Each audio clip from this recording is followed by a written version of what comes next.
Hola muchachos, hola a todos. Como les prometí, aquí estoy con la abogada Nancy Aguirre de la firma Aguirre Frank. Ella va a estar comentando y respondiendo todas las dudas que ustedes tengan.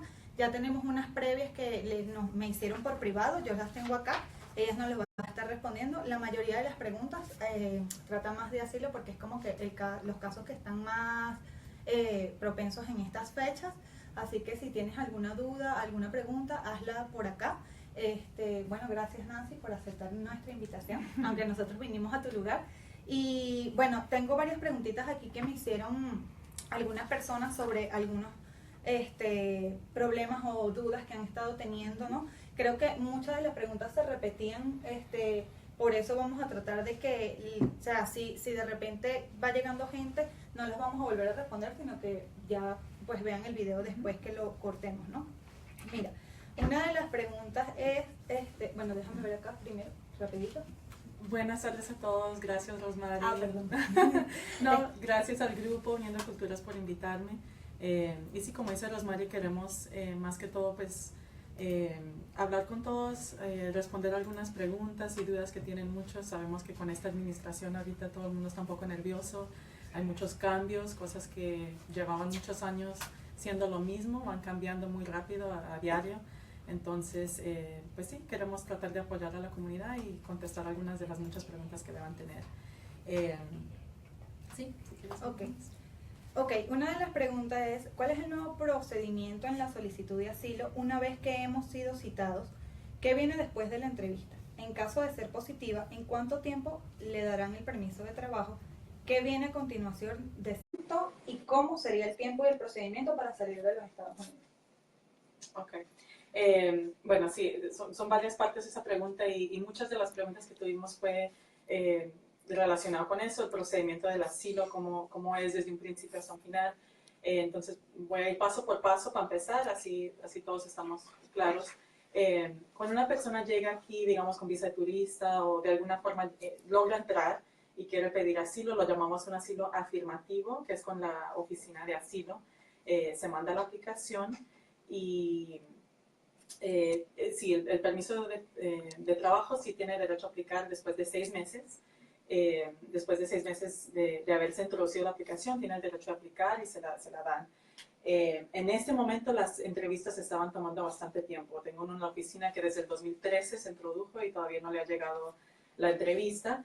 En ese tiempo completo la persona sigue renovando su permiso de trabajo, tiene su social, y ya cuando le llega la entrevista tiene la oportunidad de presentar su caso con un oficial.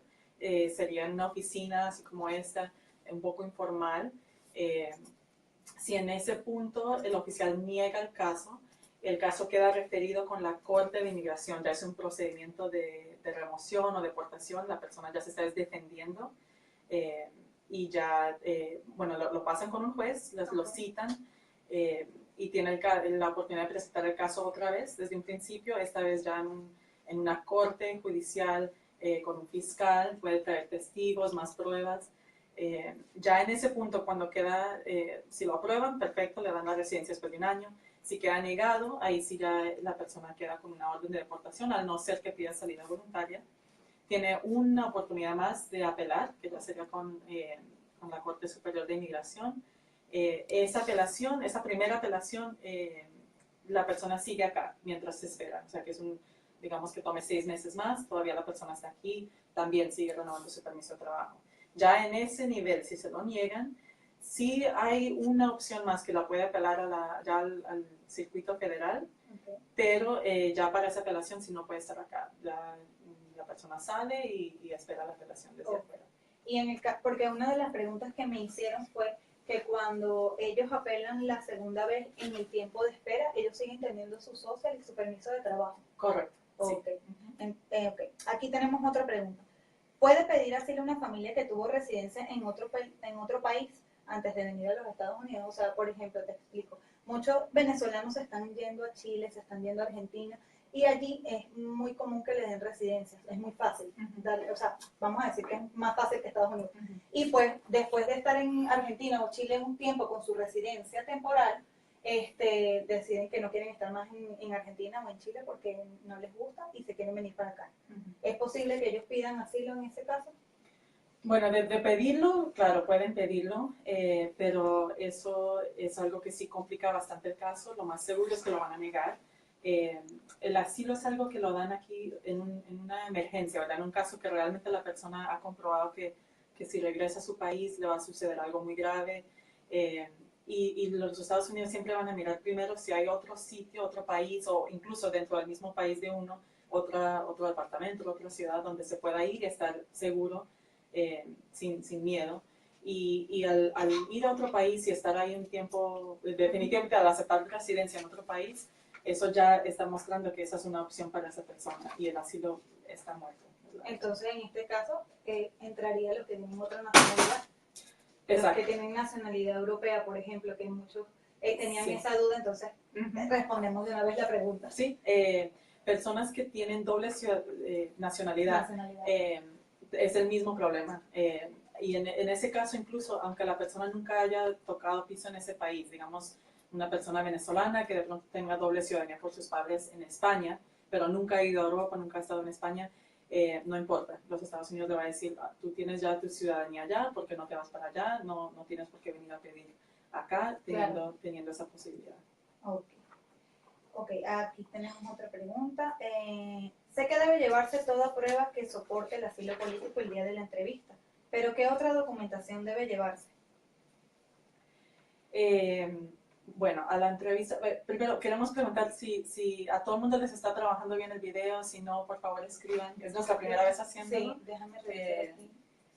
Antes de seguir. Sí, no se escucha bien, dice, no sé por qué no tengo sonido. Ok, ¿será que...? Okay. Si nos están oyendo, si alguien puede responder. Alguien había dicho que no escuchaba bien. A ver. ¿Será que seguimos intentando ver si se escucha? Porque no hablamos. Escriben allí porque aquí no lo puedo ver bien. ¿Qué dice? No. ¿No? Ok. Vamos a seguir que si... Aquí. Dice aquí, sí, está bien. Ok. Gracias. Ok, perfecto. Gracias. Ok, seguimos. Okay. Te vuelvo a repetir, disculpen. Sí. Sé que debe llevarse toda prueba de soporte al asilo político el día de la entrevista, pero ¿qué otra documentación debe llevarse? Ok, sí, esa es una buena pregunta. En realidad, el día de la entrevista es un poco tarde estar llevando por primera vez las pruebas, ¿verdad?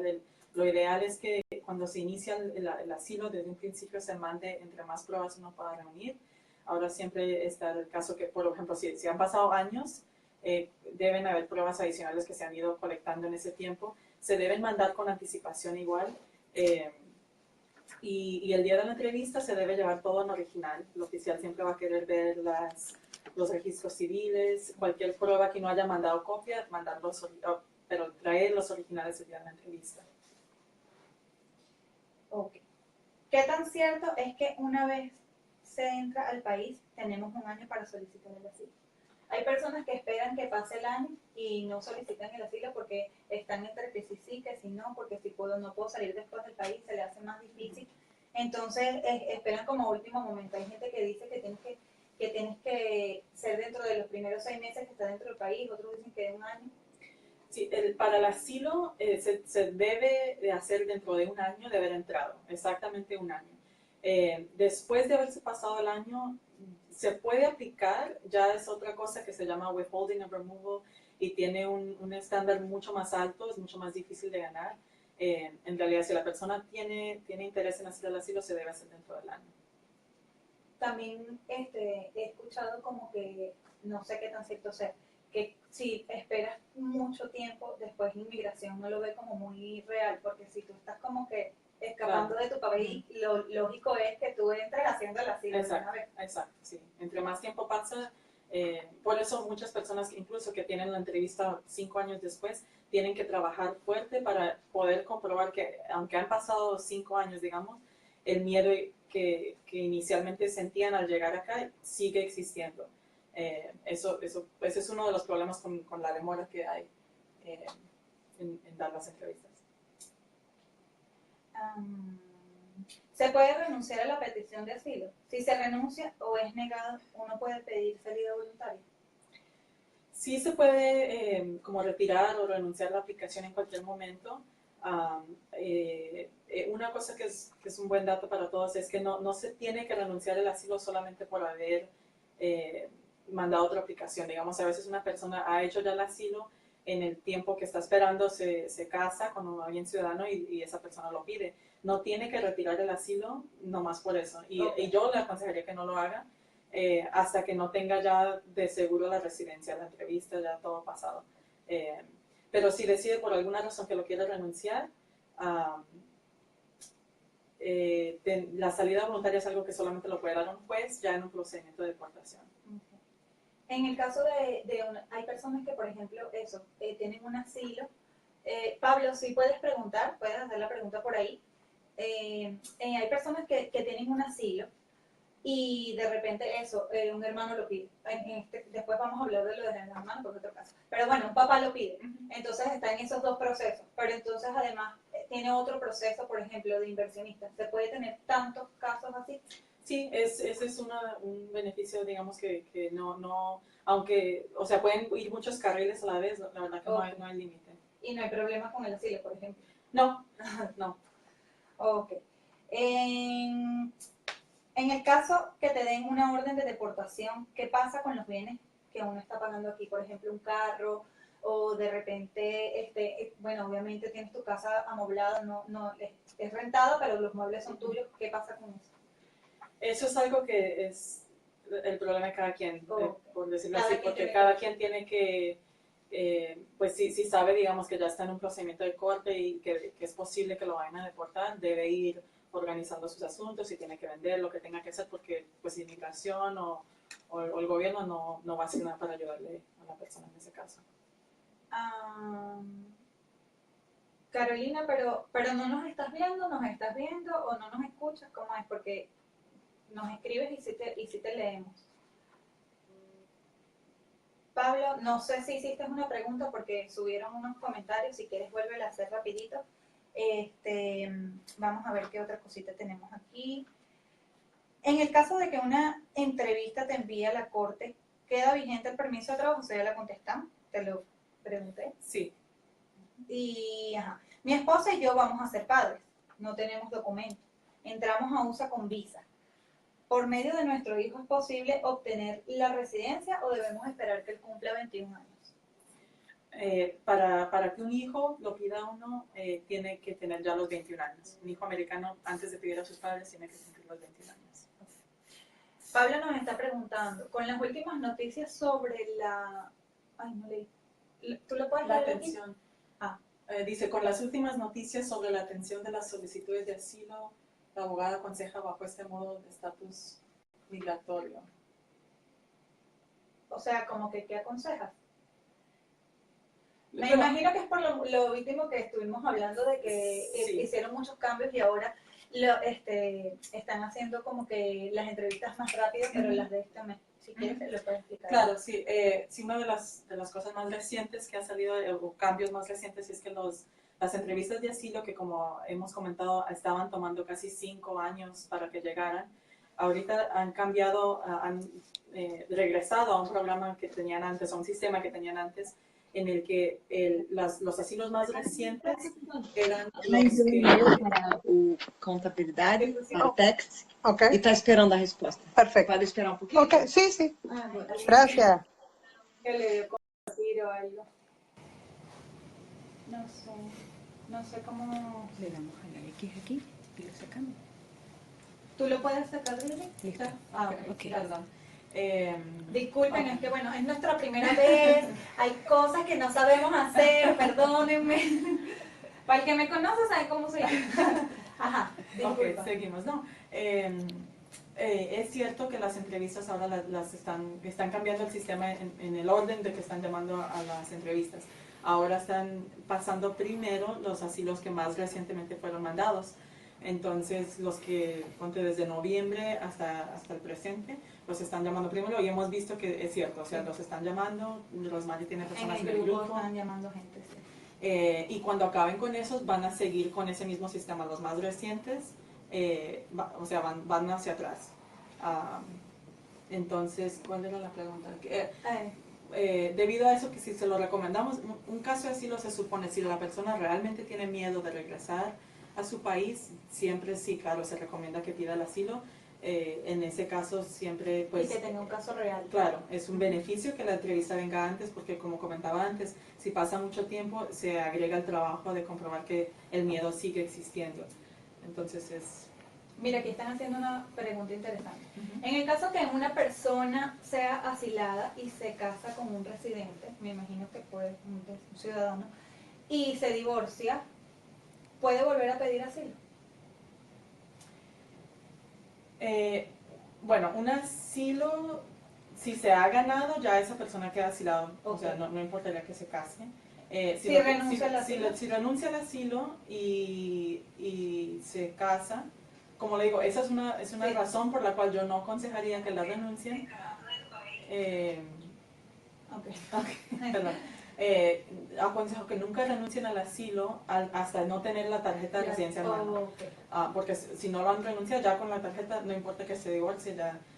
Pero en un caso que lo haya hecho ya, sí puede volver a pedir asilo. Se tendría que mandar una explicación por qué ha pasado el tiempo y ya estaría en manos del oficial que si va a aceptar esa explicación o no. Ok.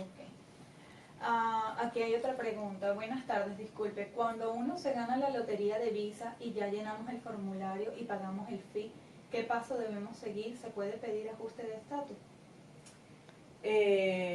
Si gana la lotería de visas, ya llenó el formulario y pagaron el fee, seguramente está en espera. Tendría que esperar ver qué pasa con, qué le mandan, siempre tener la dirección donde viven actualizada y tendría que pedir seguir los un pasos. ajuste de estatus porque se supone que si se gana la lotería ya...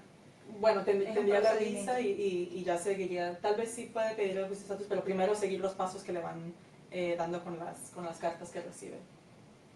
Ok. Ya va. Aquí tenemos otra. Si pedimos ayudas del gobierno, esta es bastante interesante porque esta me la hacen mucho en el grupo.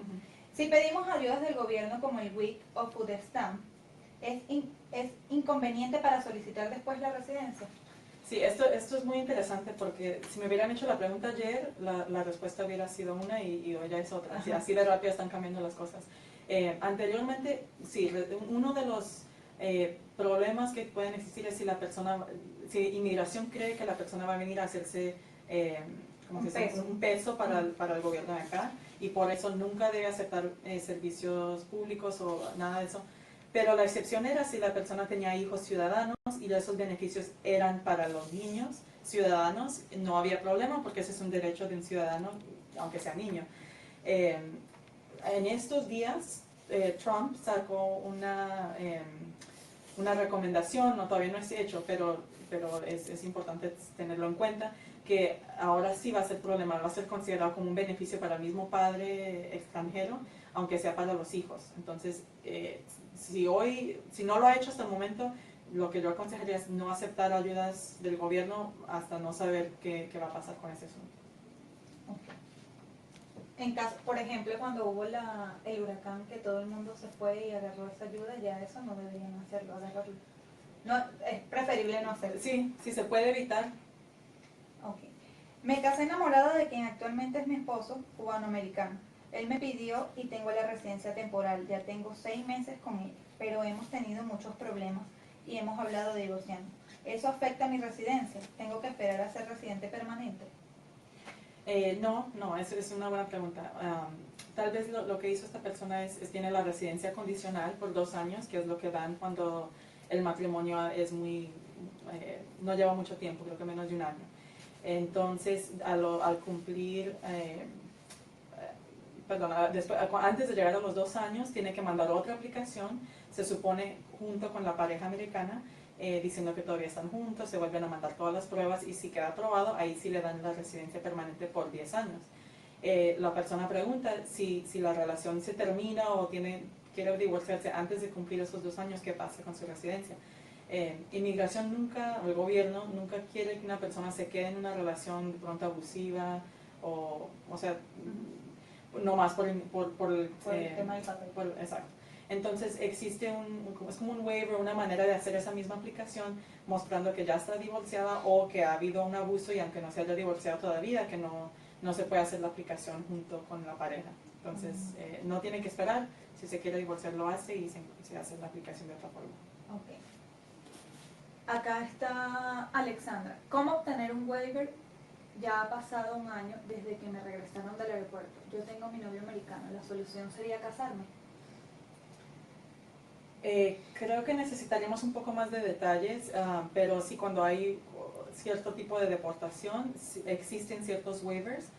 Por lo general sí tiene que haber una pareja o un padre ciudadano o residente que pueda comprobar que está sufriendo sin esa persona para que le aprueben el waiver.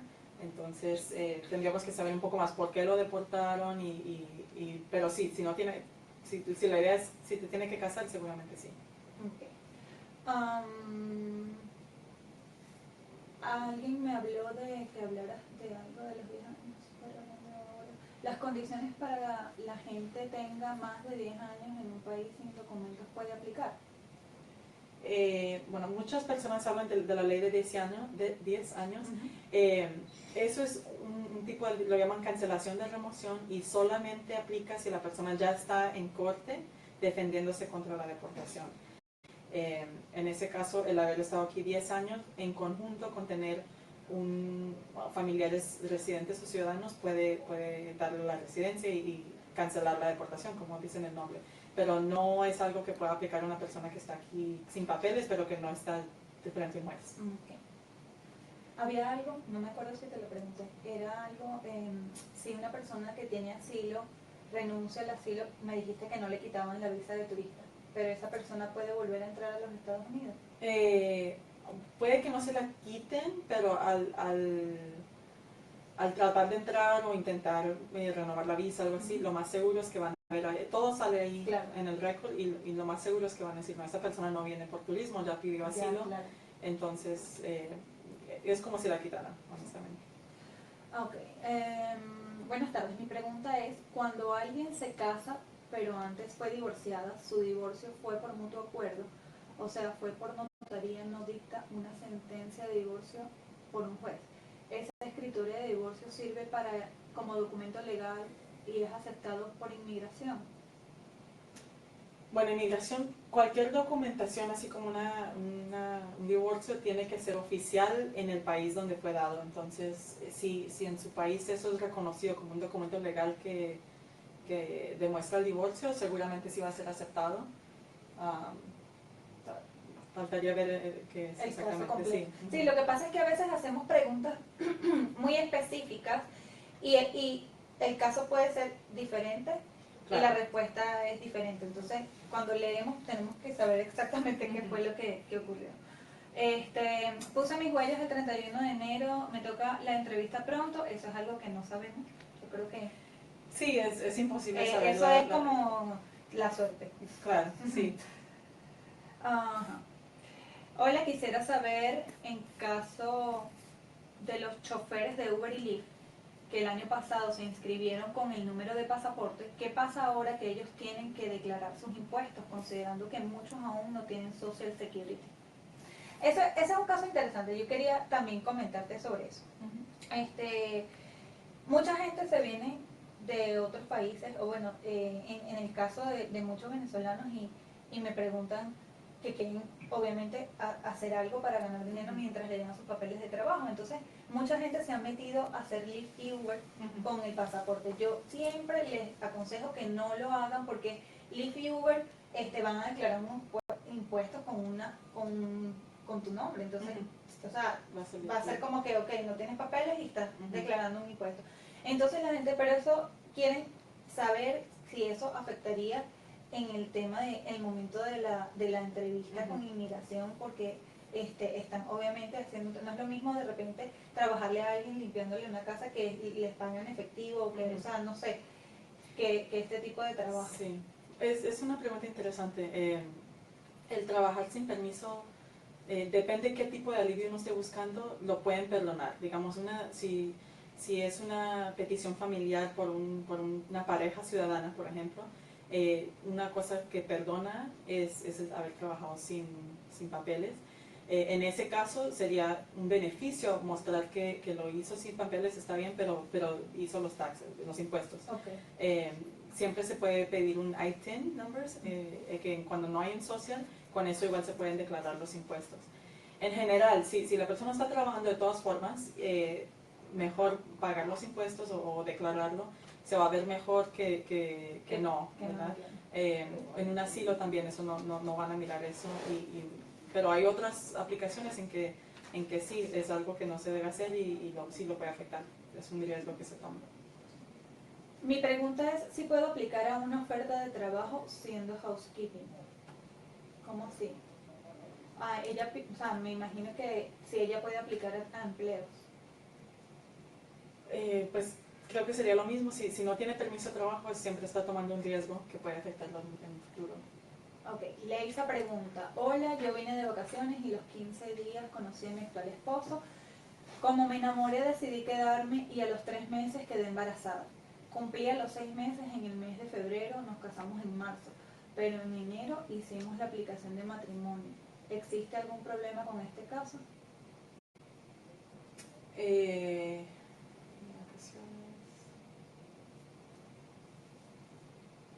Ok, no, o sea, si se casaron después, la idea es, deben pasar por lo menos 90 días después de haber entrado con una visa turista antes de casarse, es lo ideal, o hacer cualquier aplicación, por el hecho de que una visa turista, cuando uno entra con una visa turista se hace una promesa que viene solamente de turismo o de investigar a una escuela o algo limitado, y si se casa dentro de poco tiempo es una contradicción de esa promesa. Entonces eso es lo que debe tener en cuenta.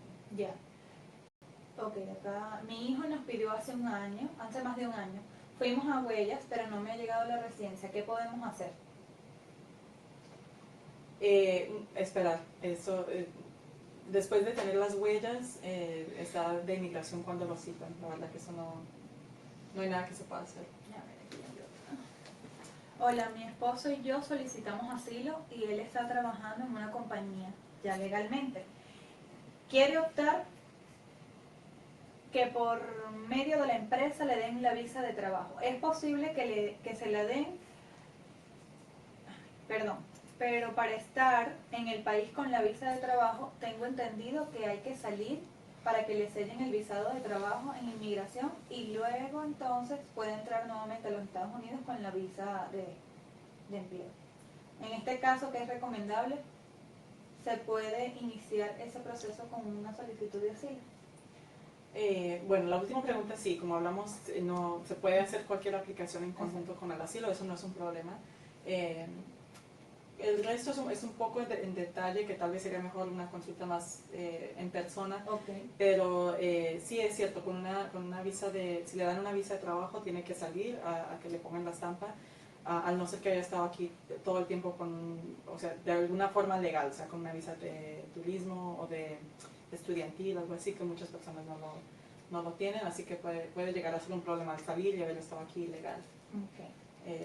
Bueno, yo quiero aprovechar de comentarles que Nancy, la primera, pueden venir con Nancy si tienen más dudas, que obviamente no podemos responderlo todo porque hay varias preguntitas que vamos a ir contestando. El número de ella es 954-843-3510. Cualquier duda, pregunta, ellas les puede hacer la primera cita totalmente gratis, no hay ningún problema. Ustedes le dicen que vienen por el grupo Uniendo Culturas y les va a tratar mejor. Entonces, para que sepan, ya está abierta a cualquier persona que quiera venir a preguntar y que tenga dudas, pues. También tenemos por aquí, chicas, buenos días, nosotros vamos a cumplir un año en uso. ¿Podemos aplicar para la residencia o cuánto tenemos que esperar? Tenemos la visa L1, L2. Esa también o sea, esos casos así son más detallados, tendríamos que ver bajo qué circunstancias le dieron la visa. Cualquier cosa así que esté como en particular de su caso, es mejor si nos puede llamar. Sí. Como dice Rosmarie, la consulta no se la vamos a cobrar y ya más en confianza le vamos a hacer preguntas claro, de y los entonces detalles. ahí te dan más detalles de lo que pasó y eso. Si vienen a la oficina es mucho mejor, es mucho que una llamada telefónica, porque de repente una llamada telefónica puede durar 15 minutos, mientras que si vienes puedes estar media hora con ella comentándole de tu caso y ella con mucho gusto te va a contestar. También tienes un correo electrónico donde te pueden escribir. Sí, correcto. Sí, si quieres después ponemos toda la información en el... también tenemos una página en Facebook, que ahí la gente a veces nos pone un mensaje, también eso lo respondemos dentro de 24 horas y por ese medio también pueden hacer sus preguntas. ¿Qué repites el número? Aquí tenemos más. Repite el número, 954-8. Y acá está, si lo alcanzan a ver aquí está escrito. ¿Se ve? ¿No? Y si no se ve... Ok, nosotros lo vamos a pasar. Sí. Ya ustedes saben que yo voy a postear todo eso allí. ¿Okay? sí, también. Bueno, también. Bueno, después lo ponemos al final. Mi hijo entró con visa de estudiante el año. Lo pedí en mi solicitud de asilo porque era menor de 21 años. Él tiene los dos procesos abiertos. No hay ningún problema, ya ella lo explicó, que pueden tener varios abiertos. ¿Qué tipo de estatus puede dar una persona residente a otra si ya esa otra persona está ilegal en el país? Si es residente. Ok, sí, una persona residente, por dar un ejemplo, un residente que quiera pedir a su pareja, lo puede hacer, pero no va a calificar para un ajuste de estatus, al no ser que la persona haya mantenido un estatus legal todo ese tiempo, que ya están diciendo que está ilegal. Entonces tiene que estar preparado que va a tener que hacer el proceso consular en su país y seguramente pedir un perdón por la presencia ilegal que tuvo. En esos casos, si existe la posibilidad que el residente se haga ciudadano, es lo mejor, porque ya un ciudadano pedir a su pareja sí califica para un ajuste de estatus. Le perdonan la presencia ilegal, le perdonan el haber trabajado, es la mejor manera si es posible. A ver, tengo otra por ahí. Si una persona ya en corte elige salida voluntaria, ¿puede regresar al país quizá años después? Sí, definitivamente. Ese es uno de los gran beneficios de la salida voluntaria, es que es como si no hubiera estado, no queda con ningún castigo para nada. Con tal de que salga en las fechas que le ha dado el juez y que ya llegando allá vaya a la embajada y muestre que ya está allá.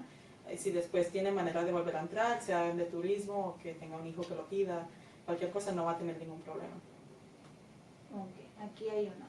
Mi hija recibió su green card, pero estudia medicina, me imagino que en su país, y por eso no va a poder mudarse para acá en el plazo de 12 meses. ¿Tiene que pedir permiso? Sí, ellos dan un periodo de tiempo que cuando le dan la visa, en la entrevista le van a decir un tiempo específico dentro del cual tiene que entrar. Si no entra, pierde la residencia, pierde la visa, entonces sí debe contactar a inmigración inmediatamente y dejarle saber a ver si le van a dar un permiso. Ok, me parece bien. Creo que tengo otras preguntitas por aquí. ¿Tú tenías otra hojita aquí?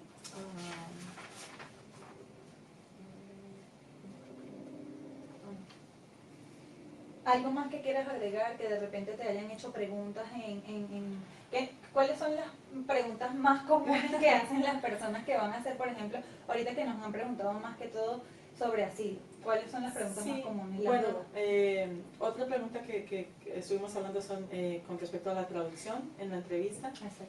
Cuando le llega la entrevista a la persona, definitivamente tiene que llevar un traductor.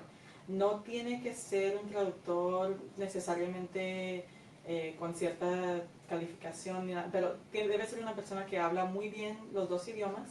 Cuando van a la entrevista, el oficial, aunque hable español, no le permiten servir de traductor. El abogado tampoco puede servir de traductor, tiene que ser una persona independiente. Allá van a tener por teléfono, va a ser una oficina así, van a tener en el medio como un teléfono y ahí va a haber un traductor que solamente está ahí para estar seguro que el traductor que han traído lo está haciendo bien.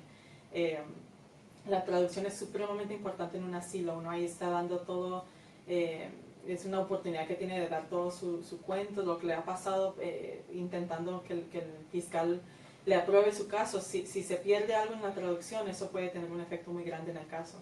Entonces, y además que si la persona no está traduciendo bien, el traductor va a decirlo y van a tener que cancelar la cita.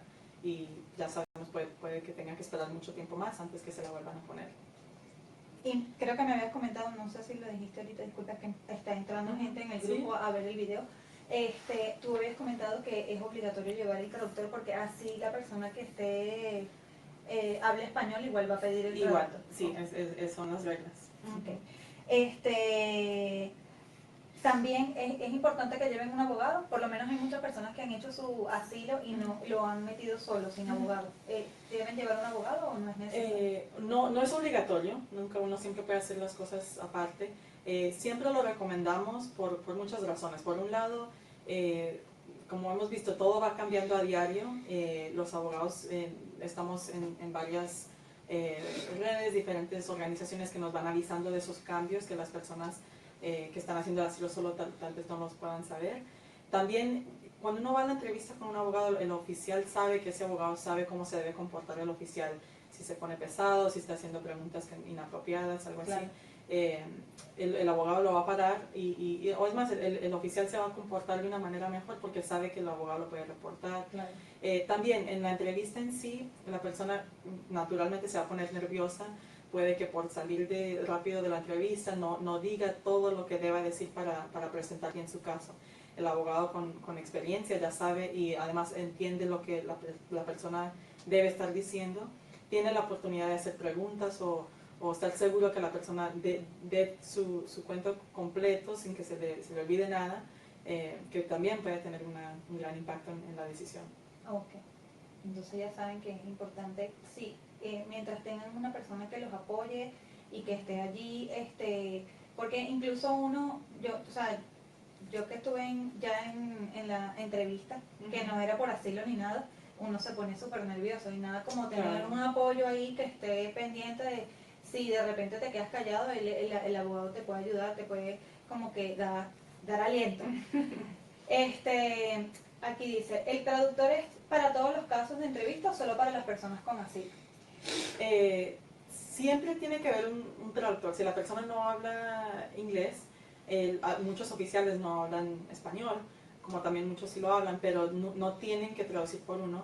El abogado nunca puede servir de traductor porque es un conflicto. En los casos de matrimonio, por ejemplo, o cualquier otra entrevista que se va con UCIS, siempre se debe llevar el traductor, pero no siempre se va a usar. Por ejemplo, si el oficial habla español en esos casos y decide que no quiere usar el traductor, puede decir no, quédese afuera. Pero si uno va sin traductor y llega a ser necesario, es una razón por la cual cancelan la cita y se pierde. Okay. Aquí tenemos más preguntitas. Si tengo un tío que es ciudadano, ¿él me puede dar algún tipo de residencia? No, absolutamente no. Ya sería una relación muy lejana. Ya. Solamente son padres, hijos y hermanos que pueden pedir. Pero ahora escuché algo de que iba a cambiar, ¿verdad? Algo de los hermanos. Es posible que sí, todo eso también está... Todavía está en... Sí. Es que ahorita hay muchos cambios. Sí. Pero sí, escuché algo como que ya los hermanos no iban a poder, ¿no? De todas formas, entre hermanos, en este momento creo que está como en 15 años, es demasiado la demora, sí. ¿Qué quiere decir cuando una persona está por asilo le digan que debe tener un buen caso para inmigración? Es venezolano. Bueno, pero es que cuando le dicen eso ya es... No, invéntate un buen caso. Sí, un asilo siempre lo que se está teniendo que comprobar es que la persona tiene miedo real de regresar a su país, y no solo tener miedo, sino que también ese miedo sea a raíz de una de las 5 categorías que ellos han dicho que son válidas, por ejemplo la religión, opinión política, nacionalidad, raza o membresía en algún grupo social. Si es delincuencia general, no importa qué tan grave haya sido el daño o el miedo, no va a calificar. No. Ya saben que no es que si que me robaban, que me secuestraron, Sí. eso no entra en ninguna Exacto. de las categorías. Buenas tardes, tuve mi entrevista ayer, se me perdió. Tuve mi entrevista ayer, en 2 semanas me dan la respuesta, si es positivo o negativo. ¿Qué tengo que hacer? Otra pregunta, mi mamá tiene su entrevista de nacionalización de ciudadanía el mes que viene. ¿Puede ella pedirme inmediatamente? Y si me pide, ¿cuándo podría renunciar al asilo y no quedaría ilegal? Ok. Bueno, cuando le llegue la respuesta, si es positiva, irse a celebrar, perfecto. O sea que todo le va a llegar al mismo tiempo, porque ya hizo el asilo y ahora la mamá se va a hacer ciudadana. Bueno, pero o sea, si le aprueban el asilo, si le llega positiva la respuesta, ya queda como asilado. Dentro de un año tiene la oportunidad de aplicar para la residencia. Ya no necesita de la aplicación de la mamá. Si le llega negativo, entonces que se prepare porque le va a llegar también una citación con un juez. Ya va a tener que defenderse delante de la corte, presentar su asilo de nuevo, o si ya cuando le llegue su cita tiene otro alivio, que puede ser una petición de parte de su mamá, también tiene el chance de presentarlo ahí. Y le puede hacer inmediatamente. La mamá tan pronto se haga ciudadana la puede pedir, pero si la persona, que me imagino ya es una persona adulta, no es inmediato, entonces va a haber un tiempo de espera. Ok, sí, probablemente ya no es menor de 21 años. Eva Fernández. ¿Cómo tratar un caso de maltrato psicológico dentro de un matrimonio autoritario, manipulador, celos entre acciones denunciables constantes? Ella con residencia condicional hasta el próximo octubre. Quiere evitar la denuncia. Ok, sí, eso, como empezamos a hablar hace poco, inmigración no quiere que una persona se quede en una relación así, con abuso, el maltrato psicológico, matrimonio autoritario, todo eso, aunque no sean golpes físicos, igual no es una forma de abuso, y tiene la oportunidad de presentar su aplicación para remover las condiciones sola. Debe tener pruebas del abuso, que obviamente se hace un poco más difícil cuando el abuso no es físico, pero se puede hacer. Nosotros llevamos muchos casos de esos y se encuentran maneras creativas de mostrar que el abuso ha sido real, aunque no hayan golpes, ¿verdad? Evitar la denuncia. Me imagino que ella habla de evitar denunciarlo a él, pero la única manera para que ella pueda optar por esa residencia sin estar casada con él es haciendo la denuncia, ¿correcto? No necesariamente, pero siempre va a haber la pregunta y se va a tener que explicar si fue tan serio el abuso, ¿por qué no se hizo una denuncia? Ya, claro. Pero hablando de este tipo de abuso, una denuncia de pronto no sea lo más apropiado y no tiene que hacerla, pero sí debe estar pensando, si va a ser un caso de esto, ir pensando cómo va a comprobarlo. Ya, ok. Ir a un psicólogo sería muy importante en ese caso. Ok. ¿Algo más que quieras agregar? Ya son las 12:45, creo que nuestro proyecto salió bien. Sí. Muchísimas gracias a todos que nos están viendo. Y como comentamos, en nuestra oficina siempre ofrecemos la primera cita sin costo.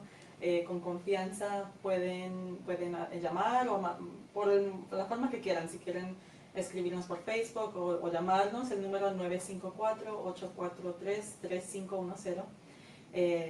Y sí, con gusto les vamos a ayudar. Bueno, Nancy, muchas gracias.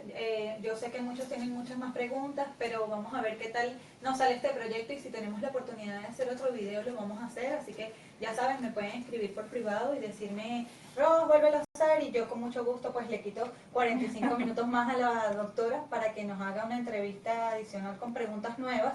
Les recomiendo a los que llegaron hace poco que vuelvan a ver el video, porque de repente hay preguntas que ustedes tienen y ya las dijimos al principio. Te agradezco por esta oportunidad y por respondernos estas preguntas, aunque son muchísimas más, pero de verdad te agradezco mucho, y pues siempre te recomiendo, porque sé que eres una abogada, porque es abogada, no es paralegal. Me gusta decírselo a la gente, sí, porque mucha gente va con el paralegal porque, ay, no, que él es abogado. No es abogado. Abogado no. No quiero decir que el paralegal no sepa, ¿no? Sino claro, que el abogado es un poco más estudiado en ese caso. Igual, o sea, el paralegal necesita un abogado.